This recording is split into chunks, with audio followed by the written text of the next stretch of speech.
अतीत की बातें हैं ना, जो अतीत की बातें हैं ना, जो बार बार आप चाहते हैं कि हम पीछे देखें, लेकिन हम आगे भविष्य की बात, वर्तमान की बात, जो असली समस्याएं हैं उनकी बात न करें, ये छोटी बात होती है। आप में हिम्मत है तो भविष्य की बात करिए, हिम्मत है तो बात करिए कि बेरोजगारी क्यों है, कि पेपर लीक क्यों होते हैं। आप चेयर को एड्रेस करें। आपको अच्छा, खत्म कर लेती हूँ, चेयर के एड्रेस करो आप। अध्यक्ष महोदय जी, सच्चाई ये है कि इनका शासन दमन का शासन है। इनकी राजनीति दिखावे की राजनीति है, इवेंट मैनेजमेंट की राजनीति है, चुनाव से चुनाव तक राजनीति है, तरह तरह के ध्यान भटकाने वाले मुद्दों की राजनीति है। वंदे मातरम इस देश की उन्हीं उम्मीदों की गुहार है जिन्हें आपका शासन हर रोज ठुकरा रहा है। आज भी सरहद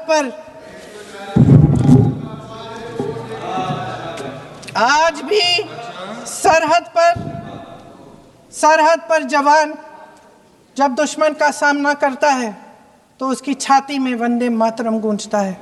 आज भी जब हमारा खिलाड़ी अंतर्राष्ट्रीय खेलों में जाता है तो उसके दिल की धड़कन में वंदे मातरम होता है। आज भी इस देश के करोड़ों देशवासी जब अपने राष्ट्र ध्वज को फहराते हुए देखते हैं तो उनकी जबान पर वंदे मातरम, वंदे मातरम, वंदे मातरम आता है। कांग्रेस के हर एक अधिवेशन में 1905 से लेकर आज तक सामूहिक तौर पर वंदे मातरम गाया जाता है। आपके अधिवेशनों में गाया जाता है कि नहीं, ये बताइए। अपने देश की आत्मा के इस महामंत्र को विवादित करके आप एक बहुत बड़ा पाप कर रहे हैं। इस पाप में कांग्रेस पार्टी शामिल नहीं होगी। एक व्यक्ति का विरोध करते करते, मेरे प्रधानमंत्री का विरोध करते करते अब देश का विरोध करने लग गए। एआई समिट जहां पे अंतरराष्ट्रीय जगह से लोग आए हैं, इंटरनेशनल मीडिया वहां पे मौजूद है, और क्या कर रहे हैं आप? और एक ऐसा समिट जहां पे दूसरे देशों के राष्ट्रीय अध्यक्ष आकर हमारी प्रणाली की तारीफ कर रहे हैं, जिसका विरोध इन्होंने उस वक्त भी किया था। यूपीआई के वक्त इन्होंने कहा था कैसे होगा, एक औरत जो ठेले पे है वो कैसे उसकी पेमेंट करेगी, पॉश मशीन कहां से लगेगी, और आज उसी की तारीफ फ्रांस के राष्ट्रीय अध्यक्ष करके जा रहे हैं। और उस समिट में इन्होंने देश को अपमानित करने का काम किया। डेड इकोनॉमी बुलाते हैं हमारे देश को ये, जबकि दूसरे लोग और अर्थशास्त्री इस बात को मानते हैं कि India is one of the fastest growing economy. Global challenges होने के बावजूद हमारी अर्थव्यवस्था मजबूत होती जा रही है। क्या ये सामान्य बात है कि दहाई के आंकड़े से धीरे धीरे हम लोग करते करते चौथे नंबर पर आ गए? आने वाले दिनों में वो दिन भी दूर नहीं जब हमारा देश दुनिया की तीसरी सबसे बड़ी अर्थव्यवस्था होगा। और ऐसे में आप हमारे देश की इकोनॉमी को और हमारे देश की इकोनॉमी को हमारे ही लोग डेड इकोनॉमी बताने का काम कर रहे हैं। इसीलिए आज इस मंच के माध्यम से बस मैं ये आग्रह करूंगा, एक बार मदद कर दें, कहां पे दे तो दो। इसीलिए आज इस मंच के माध्यम से मैं आग्रह करूंगा और विपक्ष से भी करूंगा, and I think it's our collective responsibility. जहां चुनाव लड़ना था हम लोग लड़ आए, जितने आरोप प्रत्यारोप करने थे हम कर आए, और हमें कई मौके मिलेंगे। अभी फिर असम में मौका मिलेगा, बंगाल में मिलेगा, हर राज्य में मिलेगा। जब तक वन नेशन वन इलेक्शन नहीं आता, हमें हर दूसरे तीसरे महीने हमें मौका मिलता रहेगा आरोप प्रत्यारोप करने का। पर सदन को तो इससे बख्शे। Let it be a collective responsibility of all of us to come together। और यहाँ पे बात हो, और बात होनी जरूरी है। सहमति असहमति की बात नहीं है, बात होनी जरूरी है। आप अपना पक्ष रखें, हम अपना पक्ष रखेंगे, लोगों को उसके बाद फैसला करने दीजिए।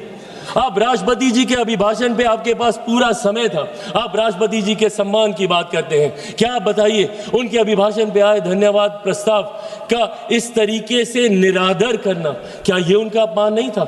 जिस तरीके से विपक्षी दल बंगाल वो गई थी, जिस तरीके से वहां की सरकार, अरे राष्ट्रपति हैं वो, चुनावी राजनीति से, दलगत राजनीति से उठकर है वो, और जिस तरीके से उनका अपमान वहां पे किया जाता है, क्योंकि इनको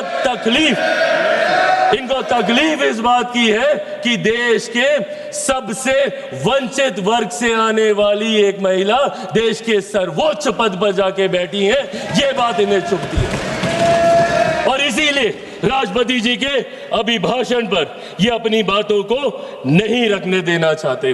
अंत में महोदय, मैं बस ये कहना चाहूंगा, आज जिनके खिलाफ ये अविश्वास प्रस्ताव लेकर आए हैं, आदरणीय ओम बिरला जी, हम सब जानते हैं और दिल पे हाथ रखकर इनमें से किसी से भी पूछेगा, हर व्यक्ति कहेगा कि ऐसे स्पीकर जिन्होंने दलगत राजनीति से उठकर हर किसी का सम्मान करने का काम किया। एक मिनट माननीय सदस्य, एक मिनट। माननीय सदस्यगण, सदन की सहमति हो तो सभा की कार्यवाही 7 बजे तक के लिए बढ़ा दी जाए। 10 बजे तक बढ़ा। माननीय सदस्य बोलिए। आदरणीय ओम बिरला जी, हम सब जानते हैं कि उनका व्यक्तित्व कैसा है, कितनी समावेशी सोच वाले हैं। उन्होंने हमेशा प्रयास किया कि ज्यादा से ज्यादा लोगों को अकोमोडेट किया जाए, ज्यादा से ज्यादा फर्स्ट टाइमर्स को मौके दिए जाएं। दुनिया भर के प्रोग्राम्स उन्होंने चलाए, इंटरेक्टिव सेशंस उन्होंने चलाए, और वो आज से इस चेयर पे थोड़ी बैठे हैं, उनका अपना अनुभव है। पिछली लोकसभा में भी वो इस चेयर पे बैठकर इस सदन का संचालन करते रहे और खूबसूरती से करते रहे। और किसी से भी पूछेगा, हर कोई मानेगा कि कतई उनके आचरण में, उनके व्यवहार में या उनकी समावेशी सोच में अगर किसी को किसी बात की तकलीफ हो, पर इन लोगों को दिक्कत इसी बात की होती है कि भाई अगर कुर्सी पे बैठा कोई व्यक्ति ऐसे फैसले ले रहा है जो देश हित में है, जो राष्ट्र निर्माण में है, हमारी सरकार ऐसे प्रस्ताव लेकर आ रही है, तो कैसे ये उसका समर्थन कर सकते हैं। आज पूछिए इनको किस बात की तकलीफ है मेरी सरकार से। इस बात की तकलीफ कि आज राष्ट्रीय स्तर पर ही नहीं, अंतर्राष्ट्रीय स्तर पर मेरे प्रधानमंत्री के नेतृत्व में हम लोग हर सेक्टर में आगे बढ़ने का हम लोग काम कर रहे हैं। किस बात की तकलीफ है, मैंने बाबा साहेब का जिक्र किया। जब मैं इनसे सवाल पूछता हूं कि आपने क्या किया, हमारी सरकार ने प्रधानमंत्री जी के नेतृत्व में बाबा साहेब से जुड़े हुए जितने 5 स्थल थे, भले मऊ में उनकी जन्मभूमि हो या दिल्ली में जहां पे उनका निवास था, या चैत्य भूमि हो या दीक्षा भूमि हो, या लंदन में जहां पे उन्होंने उच्च शिक्षा हासिल की, उन तमाम जगहों को तीर्थ स्थल के तौर पर हम लोगों ने विकसित करने का काम किया। अलग अलग योजनाओं के माध्यम से गरीबों को मुख्य धारा के साथ जोड़ने का काम किया। पिछले 11 साल में 25 करोड़ लोगों को हम लोगों ने गरीबी रेखा से बाहर निकालने का काम किया। देश की एक बड़ी आबादी को घर घर राशन पहुंचाने का काम किया ताकि उनके हाथ में ज्यादा पैसे बच सके। उनकी प्रति व्यक्ति आय को बढ़ाने का हमने काम किया। एक के बाद एक ऐसे फैसले मेरे प्रधानमंत्री के नेतृत्व में लिए गए, जिसकी वजह से आज हमारा देश वैश्विक चुनौतियों के बावजूद एक स्थिर व्यवस्था है, एक स्थिर अर्थव्यवस्था है, और धीरे धीरे ये बढ़ती जा रही है।